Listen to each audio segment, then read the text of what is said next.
Hello, hello, my fellow acolytes of the ancient goose of the skies. Welcome back to episode 2 of the Auratory Podcast. Thank you all very much for joining us for our second episode. Ooh, so exciting. Be sure to check out the YouTube channel for our weekly audio drama content, and please consider supporting us down on Patreon. And now I've done the bit of the video that you were all dreading, let's get into what I very much hope you guys actually came for. Just my thoughts about things. Last time we did a podcast, we ended up having a little bit of a, let's not call it a moan, but it was kind of negatively framed. You know, we looked at a lot of bad characters and bad forms of representation, ways that people had been written that really felt inadequate to the themes that they could have been capturing.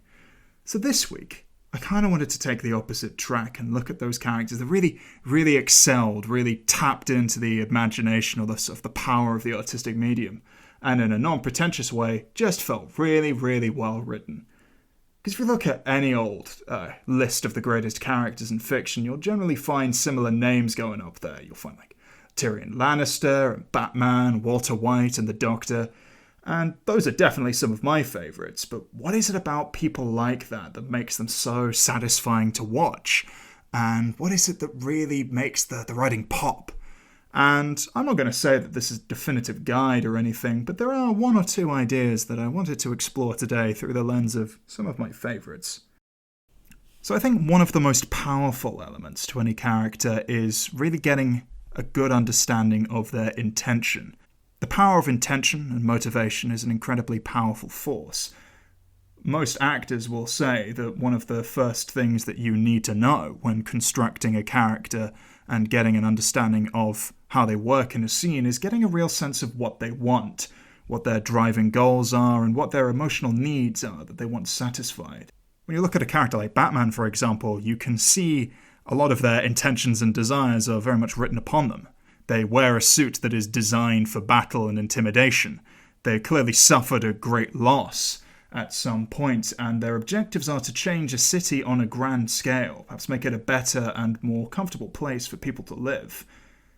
Now this, I think, is really interesting, because I don't think I need to go into too much depth about what Batman's motivations are. I think we've all seen the countless times in which his parents have been shot on screen. But one of the most interesting things I think about that origin that a lot of people overlook is that there are two different layers to it. On the one hand, Batman's motivation through the loss of his parents is an intensely personal one. He lost two individuals that are really core to his upbringing, people who were a great emotional need, and to have that cut off so early in his life generally leaves him feeling, as a character, quite emotionally scarred and put down upon. It is very rare to see a version of Batman who isn't at least in some way struggling with not necessarily the pain of losing his parents, but the pain of not having parents around, or definitely the scale of that loss. I think that's a very powerful aspect to play with, but it makes his desire to stop anyone else from going through what he has a very personal motivation and quite easy for the audience to relate to. We've all experienced loss in our lives to either a great or a small extent, and that's something that we can very easily identify with because one way or another, we can see the importance of what he lost. But I think there's another way in which it motivates Batman that often gets overlooked. It's not just a personal motivation, it's also an ideological one. The moment that he decides to accept the Batman mantle, Bruce Wayne as a character is saying, I refuse to live in a world in which the tragedy that shaped me can happen to somebody else. Now that ideology may not sound like much of one, but it informs everything he does, that sense of idealism and that drive to protect, and that manifests itself in many different ways. I'd say some of the best Batman stories are the ones where it shows that it's not just the Batman persona that is helping people on the streets by intimidating the criminals, but it's also Bruce Wayne who's attempting to really reconstruct Gotham City. But Batman as a character is really interesting because you have these really entrenched elements to his character, that sense of justice, that need to protect, and that sense of intimidation. You can shape that in various different ways. You can look at his goals and his objectives and frame them differently. You can look at it as a brutal, never-ending campaign against the criminals that will always outnumber him. You can look at it as a childish desire to make the world a better place that, through one man's sheer determination, actually becomes closer to reality, regardless of how childish that dream may be. You can, and a lot of the more popular Batman comics have done this, interpret it as something darker, something psychological, a need to indulge, this dark desire for revenge, or this never-ending addiction to the power or the sense of inadequacy that he's felt. You make fun of the desire for superheroes to be more mature when they were, at their heart, designed for young children's escapist fantasies, but these characters, in the way they have been built, have the ability to explore new and interesting themes. They can be reimagined and redeveloped in various different ways, so I don't see why we can't take advantage of that capacity. While Batman can be used to explore dark and indulgent psyches, it can also be used to entertain children, and both of those interpretations are equally valid and likely to reach audiences and impact them in just as powerful a way. For me, that's how you can tell a really strong character, if you can remove them from their original source material or even intention, and reshape them into something that explores new ideas. If you dropped Batman in any other setting, he would still be recognizably Batman. He would still be doing the things that he does. While there is crime and criminals or injustice in that world, you can see him manifesting himself and making his presence felt in various different ways. I think the core of Batman for me is that idealism, but also the grim circumstances in which it was forged, led to man making various choices that leads him to continuously make similar choices and commit himself to action. And that's one of the keys for me, for a very powerful and interesting character. Not just a personal motivation, not just an ideological motivation, but also someone who actively pursues those motives and advances his objectives. That works for villains as well. The Joker is such a compelling foil to Batman because he's basically his opposite in every way, as so many people have commented on. But by setting them against each other, and by having them be products of this same dark environment, you can set them against each other and really test the ideologies. But it's not just Batman I want to talk about in this regard, because I think the Netflix universe, the MCU, provides a really great contrast to see how important it is to make a character an active participant in the setting that they're in. If you look at the Daredevil program that was on there recently, their version of Matt Murdock similarly lost his family to crime and suffers from both blindness, which automatically makes him a character with limits who is very easy to relate to because it makes him seem like a grounded underdog. But he also is given the ability of enhanced senses, and this is one of the most genius touches of that entire series for me. Because as a result of having incredibly advanced hearing, he is able to hear the sirens and the screams and the suffering of so many people in New York City. As a result, he can't ignore any of the suffering that is taking place within that setting, and as a result of his earlier tragedy, he doesn't want to. Then you add in elements like the relationship with the law that he has and his own religion, and you have a wide array of personal and ideological motivations right off the bat that really round out the character. Not only that, but he is taking active steps to advance it, and his constant confessions to his priest throughout the series show a man who is truly conflicted in what he is doing. And that is really compelling. A character who has multiple different ideological motivations can often find them in contrast, and this leads to various different conflicts that you can explore. It deepens the character and enriches them. However, that only works if the character has those motivations that they are actively pursuing and is forced to make choices. By contrast, we can look at the Series 1 Iron Fist from the same Netflix universe. For those of you who haven't watched the show, and if you haven't, well done, Danny Rand is a character who became the immortal Iron Fist, basically one of the greatest martial artists in the MCU. And he did this after he was caught in a plane crash in which he lost both of his parents. We later find out that this plane crash was caused by another more manipulative man, although, let's be real, we all figured that one out in episode 1. The point still stands, though. As far as Danny knows, this was all accidental. So there is no motivation born from the loss of his parents from that regard because it wasn't the result of somebody's choice. It was seemingly just a calamity. But then he trains in this place called Kunlun. It's basically a monastery. I'm going to gloss over that plot point. But the important thing is he spends 15 years learning martial arts, but he doesn't learn it for any particular purpose other than a call to protect the city, which he ultimately abandons. And we don't really get a strong sense from that show of what he abandoned it for. Then the Series 1 Iron Fist keeps trying to do various things in order to affirm his own identity. He tries to reclaim his company. He tries to get himself cleared out of a psychiatric institution. But none of these seem to be serving a particular purpose. The main villains of Series 1 only really involve him because they have heard of who he is by reputation, or they know what he can do, and as a result he gets drawn into those conflicts. He is in all of these respects a passive character. He's not actively choosing to involve himself in the plot of this series, and we don't get a strong sense of what he wants or desires.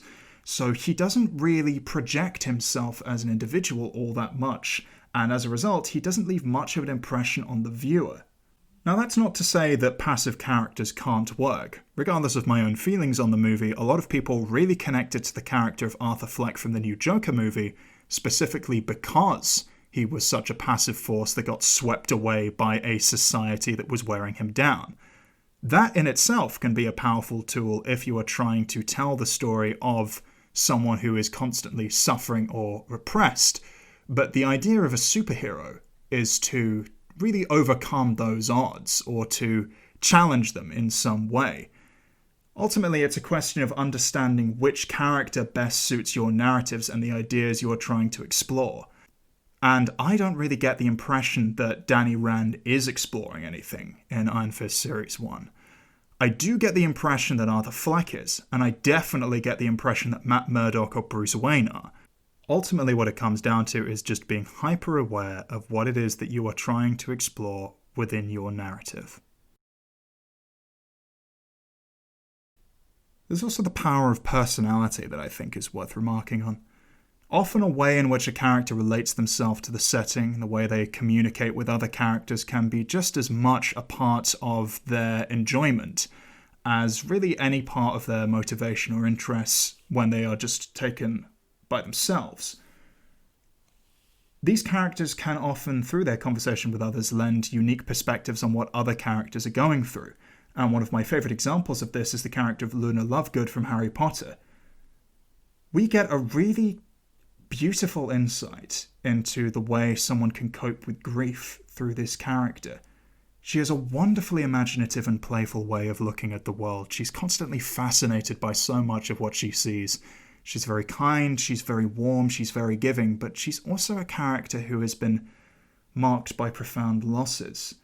The way she talks about her mother, she clearly remembers her with a great deal of reverence and love, and yet she still mourns her loss. And when she talks about still having her father, she says it in a way that really tints it with the idea that while she still has him, she is still missing something, and it is something that she does miss. But the fact that she still radiates that positivity and really seems to care about everything around her makes her such a wonderful presence. So when she talks to someone like Harry, who has faced a number of losses very recently throughout the plot of the Order of the Phoenix movie, he doesn't know how to handle it, and faced with the idea that more and more people are turning away from him, or that he's pushing them aside,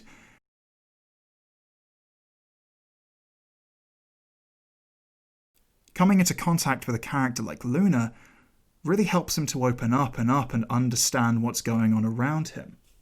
He's seen death and he's felt it, but Luna's a character who's learned to live with it. And there's something, I think, truly powerful about the metaphor of living with the idea of seeing the Thestrals.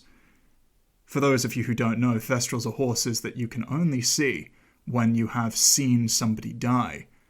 And I think there's a very powerful metaphor in that of Harry realizing that he has never gone through the raw experience of losing somebody he cares about.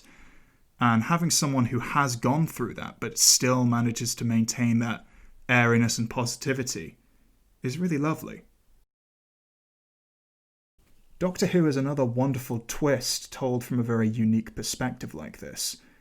In almost every episode, the Doctor is presented as this indomitable intellect who's constantly been able to outwit their opponents and has knowledge far beyond anything that human civilization has ever encountered. He towers above the minds of so many, but he constantly comes back to humanity and their very grounded, almost simple way of living. It's such a compelling character arc for me, watching a character who has such a ridiculous level of power, yet is also someone who wants to see some of the smaller details in life and really come to appreciate them, yet often can't because they see them from too great a distance. The best metaphor for this comes from the episode Deep Breath, the first episode of the 12th Doctor era, in which he tries to get through to the main villain by asking him to look out a window. Commenting on the view, the villain says that it looks beautiful, but the Doctor thinks it isn't. And if you'll forgive me, I am going to do the entire speech now, because I am that nerd. No, it isn't. It's just far away, everything looks too small. I prefer it down there. Everything is huge. Everything is so important. Every detail, every moment, every life clung to. It's a wonderful way of looking at things, and it immediately sold me on that character because it was such a departure from what I expected him to say. Usually when someone looks at the view, they consider it beautiful, yes, but it's a wonderful outside perspective on life. And characters with these unique backgrounds and these unique ways of looking at the world, I think, are really important for highlighting ways in which we look at the world, universal experiences and feelings that we all go through. It's such a wonderful framing of life, but this doesn't even need to come through characters that are overly eccentric like Luna or the Doctor. You can find it in characters as simple and mundane as Bilbo and Sam from Lord of the Rings. They're simple, they're charming, but they ground the setting and they make it feel so much more real because they have very humble ambitions. Sam just wants to garden and be a good husband to a girl that he has a crush on. Bilbo, at the end of the day, just wants to go home and live the simple life, it seems, but there's so much power in these characters because that doesn't stop them from relating to the incredible world-ending stakes that they're part of. Bilbo is a hero not in spite of the fact that he wishes that he was home, but because he wishes that anyone could go home if they had the option. The dwarves that Bilbo travels with throughout the length of the Hobbit movie had their home taken away from him, and that is a horrible thought to him, as someone who values his home quite highly. You can absolutely see how a character with very humble origins and not really much eccentricity about him ends up becoming such a core player as part of that group because they found something that matters to them. And the moment that he comes to that realization ends up being one of the most powerful moments of that entire film as a result. I think the point that I'm trying to make here is that people are strange. Anyone can say home is important or there is beauty in spite of grief, but those points feel so much more impactful when you create a character who lives and breathes that philosophy in who they are and what they do, not just in what they say. It is often said that great writing is supposed to speak to us, and I think having unique creative voices bring across what you're trying to communicate is a great help. But that's not to say that the characters you create need to have hours upon hours of fine-tuning. Most of these characters, I think, come from one very simple idea or one defining event. Bilbo is an everyman, Luna is a playful forest child, and yet these people have had a lot of care and attention given to how they exist within the setting. How would the loss of somebody's parents change them, especially if they had the money, the resources, and ultimately the physical strength to seek revenge or to try and change the world in which they live? How would someone seemingly ordinary thrust into the heart of a grand adventure really react to that? And how would they justify carrying on with the experiences that they have? I think at the end of the day, great character comes from the answers to these questions. And I'm not saying that as any kind of an authority on writing. I'm not saying that. I'm just trying to say what I absolutely love about these characters and some of the things that I have really enjoyed about these works. One way or another, I hope you've all enjoyed hearing, at the very least, me gushing about some of my favourite characters and fictional concepts. And next week, we're going to be talking about something a little bit more serious and a little bit closer to home. So I hope you'll all join me for that. Thank you very much for listening.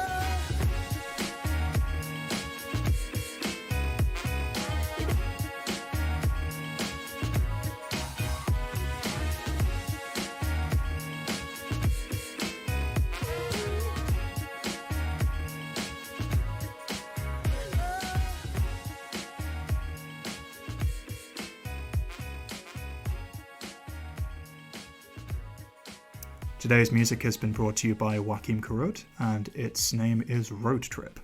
Hope you've all enjoyed.